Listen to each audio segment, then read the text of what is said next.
Pumasok ang aswang. Mama, Papa, may aswang po sa may hagdanan. Ma, ano nangyayari sa'yo? Bakit ka huni-huni dyan? Tinatakot mo ba kami? Langhiya tong aswang na to ah. Tumahimik ka nga dyan. Minsan ka lang lumalabas eh. Kasi wala kang ligo-ligo. Baho ka pikpik.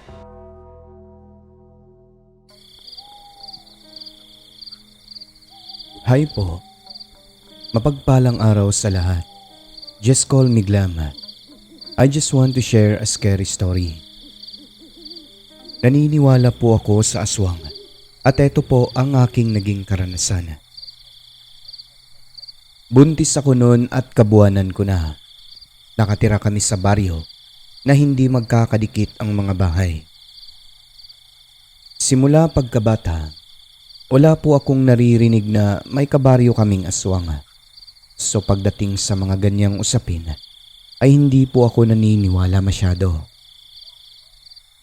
Ilalarawan ko lang. Ang bahay namin ay 2 palapag.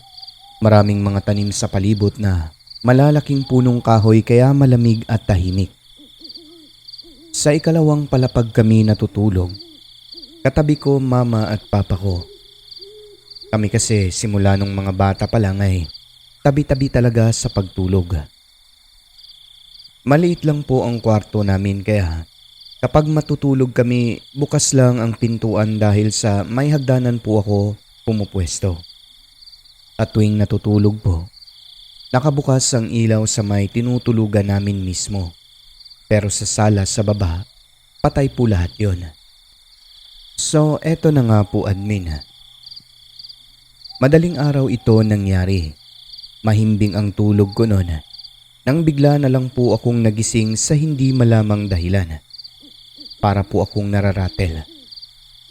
Pagbuka po ng aking mata, bumungad sa akin ang maitim na kamay na may matutulis na kuko, nakahawak sa may hagdanan.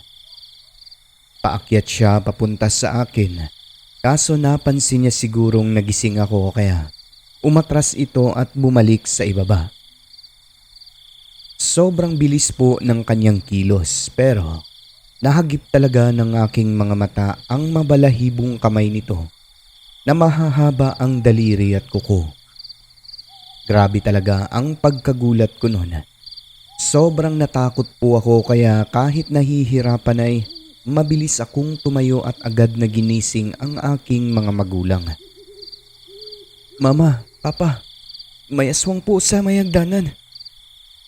Pasigaw ko na wika sa kanila. Ayon mabilis naman po silang nagising. Dali-daling bumaba at binuksan ang mga ilaw sa sala. Wala naman po silang nakitang aswang. Ang nakakapagtaka lang ay kung saan po ito dumaan. Imposibleng sa bintana dahil bagaman bukas ang isa nun, mayroon naman pong harang na grill sa labas. Siguro nga'y totoo ang mga kwento na kaya nilang dumaan sa mga butas na makakadaan ang maliliit na hayop dahil may kakayahan po ang mga aswang na mag-anyong pusa. Nang dahil sa pangyayari, hindi na ako nakatulog at tinabihan na ako ng aking mama. Magmula noon, sinasarado na talaga namin ang lahat ng mga bintana. Tapos ang ilaw, nakabukas po magdamag. Sa awa naman po ng Diyos, naging mabuti naman po ang aking panganganak noon at maayos naman po ang kondisyon ng bata. Sa aking naging karanasan na iyon, naniniwala na po talaga ako na totoo ang mga aswang. At gusto nila ang mga buntis lalo na kung malapit ng manganak. Tawagin mo na lang po ako sa pangalang AJ.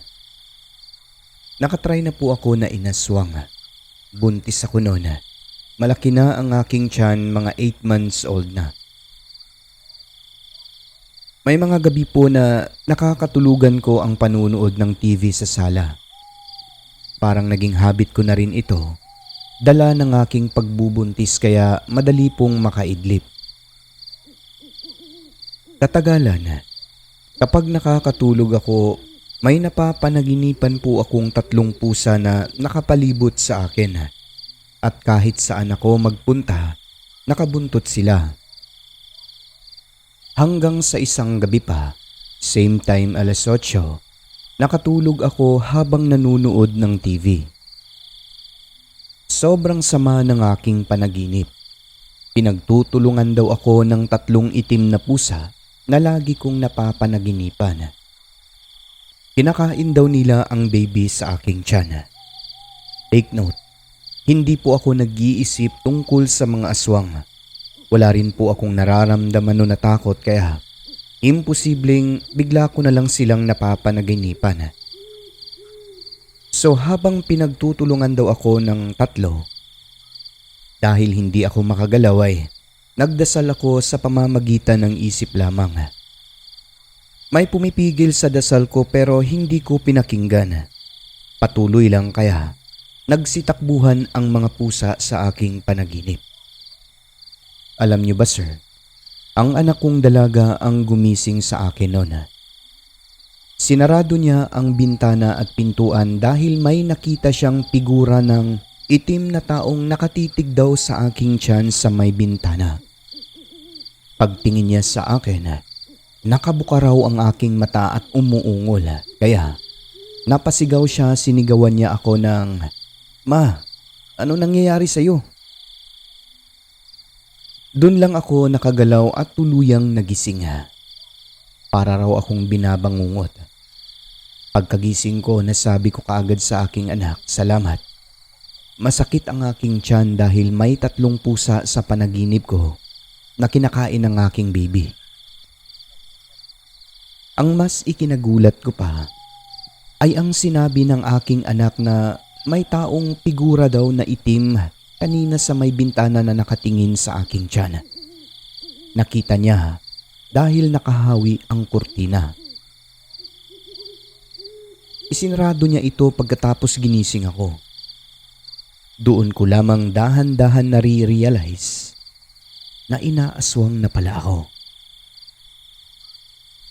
Magmula noon, ilang gabi po akong binibisita ng aswang. Talagang dumadapo sa bubong namin tapos paikot-ikot. Naglalakad na para bang hinahanap ang aking pwesto. Sa lahat ng aking pagbubuntis, yun ang pinaka-worst at nakakatakot na experience ko. Isang gabi, kami lang ng mga anak ko ang naiwan sa bahay sapagkat hindi umuwi ang aking asawa dahil sa kanyang trabaho. Mga 11:00 ng gabi, tulog na lahat ng mga anak ko. Nang maya-maya pa ay bigla na lang may dumapo sa bubong. This time, sobrang takot ko na po dahil hindi lang iisa ang dumapo kundi tatlo talaga. Pagkatapos nun, kinakalmot pa ang nipa. Tingin ko alam ng aswang na kami lang ang naiwan kasi hindi naman ito ganun kung nandoon ang aking mister. Para bang ang asawa ko lang ang kanyang binabantayan. Habang kinakalmot niya ang nipa, agad kong kinuha ang cotton na may mga katas ng sili. Gawa po iyon ng aking mister dahil may nakapagsabi po sa kanya na nakakapagtaboy daw ito ng aswang. Ang bagay na yon, nasubukan ko talaga. Kasabay ng taimtim na pagdadasal, sinindihan ko ang cotton. Pinuwesto sa ibabaw dahil nakakasuffocate po ang usok nun. Lalo na kapag malanghap mo ng marami dahil sa halo nitong katas ng sili. Ang inaalala ko kasi, ang mga anak kong mahimbing nang natutulog. Sa awa po ng Diyos, nung parang lumusot na siguro ang usok sa nipa sa ibabaw, biglang lumipad ang mga aswang palayo at hindi na po ito bumalik. Kaya labis ang pasalamat ko ng gabi na yon dahil hindi ako pinabayaan ng Panginoon.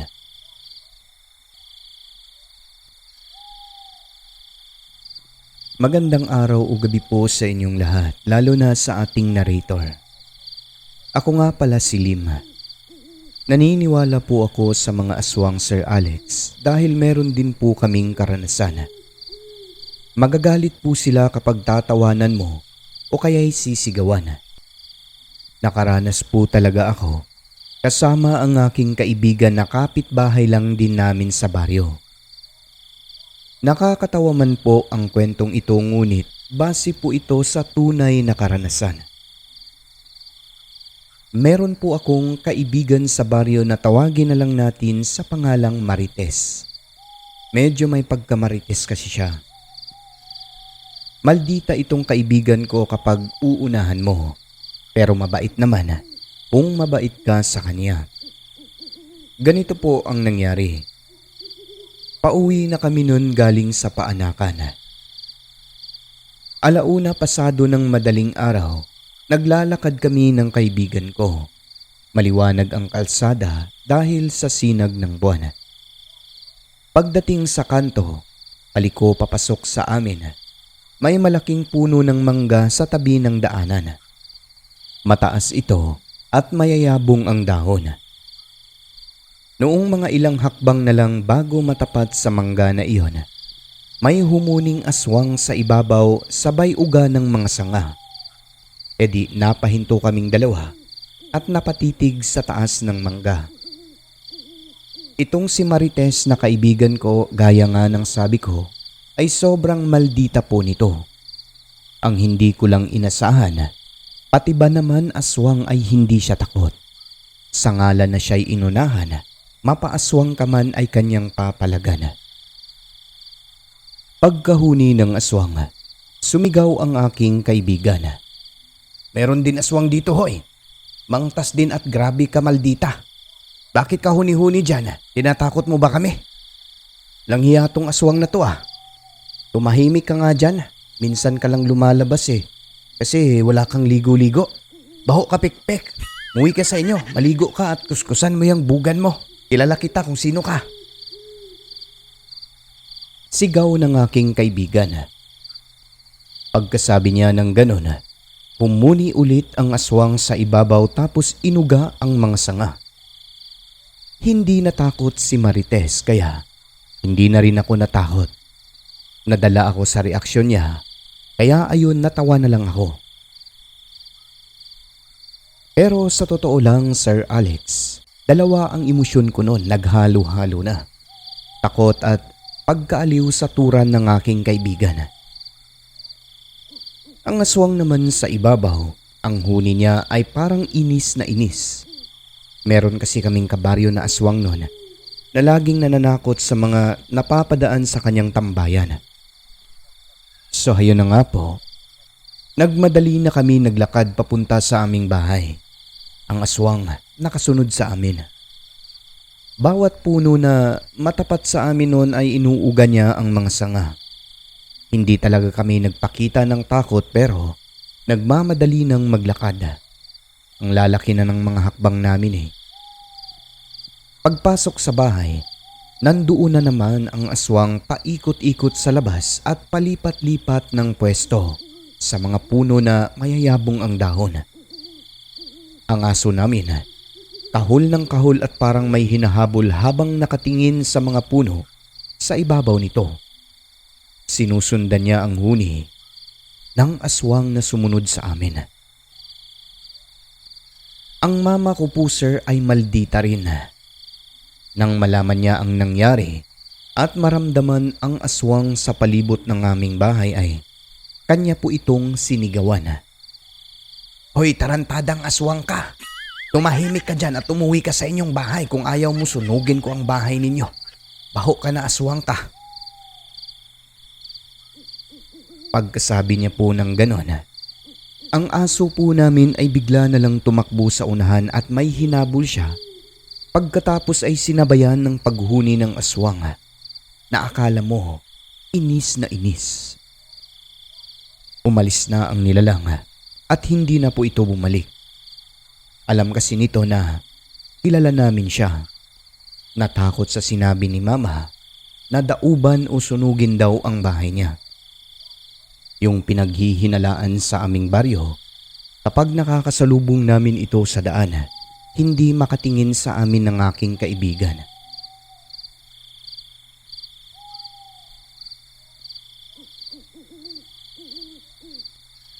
Good day po, Sir Alex. Just call me Anna. Ibabahagi ko lang po ang aking experience sa aswang. Buntis po ako noon. Inis na inis ako dahil wala kaming bigas kaya pinuntahan ko ang aking ex sa tunggaan nila na inom lang ng alak ang alam. Ang baryo namin tahimik, hindi dikit-dikit ang bahay at mapuno po ang lugar. Gabi na noon, wala pang saing kaya galit na galit ako sa ex ko na hayop. Wala pang kalahati, nabatid kong may sumusunod sa akin na aswang. Bigla na lang nanayho ang balahibo ko sa batok. Hanggang sa nanlalamig na po ang buo kong katawan nun kaya huminto ako at bumalik sa aming bahay. Ang ginawa ko ay, kasi kung hindi ko susunduin ang hayop na ex ko na yon na si Joe Maray, hindi ako makakakain ng hapunan. Nagsuot ako ng malaking itim na damit dahil sabi po nila, hindi raw makikita ng aswang yung aking anak sa loob ng aking tiyan. Tapos, itim din na pantalon na malaki rin. At nagsapatos po ako na itim din ang kulay. May malong kaming itim din na ginawa ko pong takip sa aking ulo kasi nga nanlalamig ang aking batok noon. Ginawa kong pakpak kunyari, habang naglalakad kinakampay ko ito para kako. Baka malinlang ang aswang at sasabihin nitong, aswang din pala itong hayop na to eh. Nakako baka magbago ang kanyang isip. So habang naglalakad, kinakampay ko nga ang malong. Pagdating sa tapat ng bahay ng kapitbahay namin, nagulat na lang ako dahil bigla itong napasigaw at nahulog siya sa kanilang hagdanan sa pagkaripas ng takbo paakyat. Nasemplang si Manang Emelita kaya nahulog ito sa baba. Ako na may imbis na matakot dahil sinasabayan ako ng aswang noon. Natulala at napatakbo bigla sa aking nakita. Paano ba naman kasi, kasabay ng paghuni ng aswang na parang nasa ibabaw ko lang, narinig siguro ni Manang Eme iyon. At ako ang kanyang nakita pagtingin niya kaya ako ang napagkamalang aswang. Hindi niya ako nakilala buhat ng madilim ang daanan sa amin. Wala talagang mga ilaw noon at looban din kasi ang aming bahay.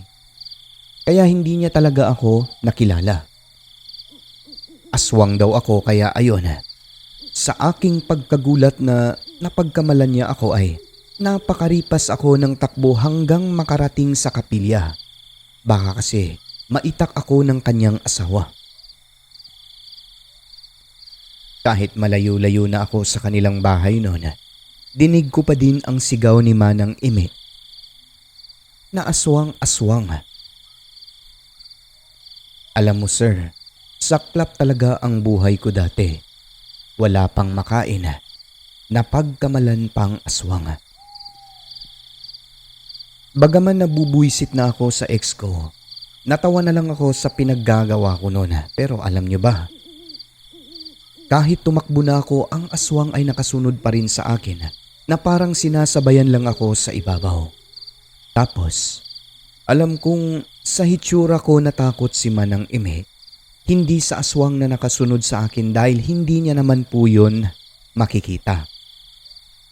Imbis na matakot ako sa huni ng aswang na nakasunod sa akin, natawa na lang talaga dahil parang natatawa rin yung pagkahuni ng aswang sa nangyari.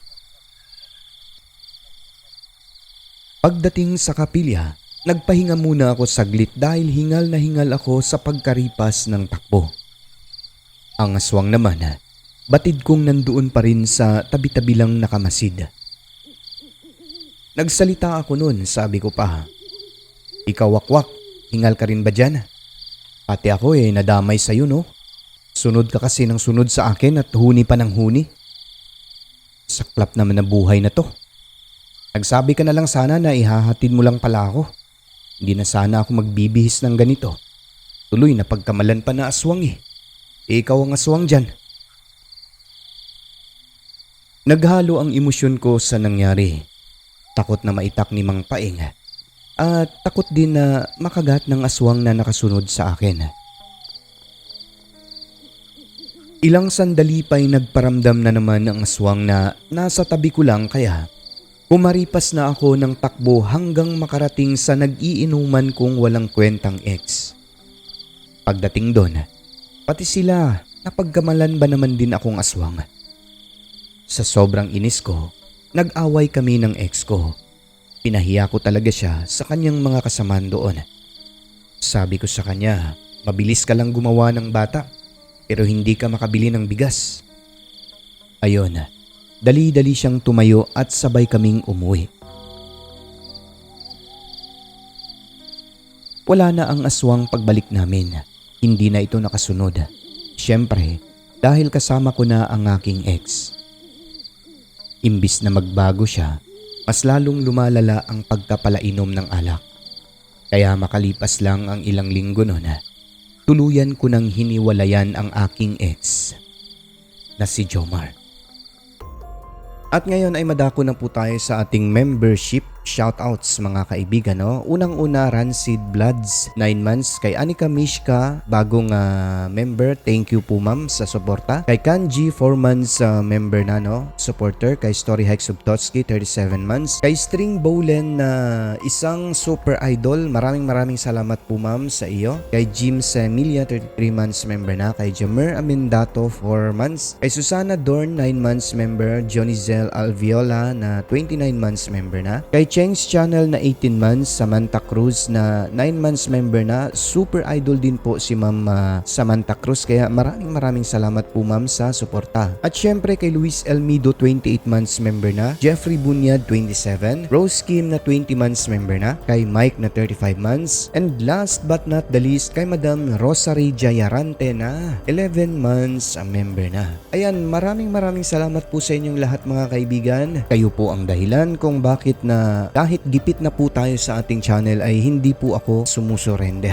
No? Sana lang po hindi darating doon. Basta nandyan kayo, makikita ko lang kayo dyan sa members at saka sa mga comment section. Kahit na wala tayong sweldo mga kaibigan, sige lang. Go pa rin po tayo mga kaibigan. No? Wala naman po akong ibang pinagkakalibangan kaya magpapatuloy po tayo. And again, taos puso po ang inyong narrator na nagpapasalamat. God bless po sa inyong lahat.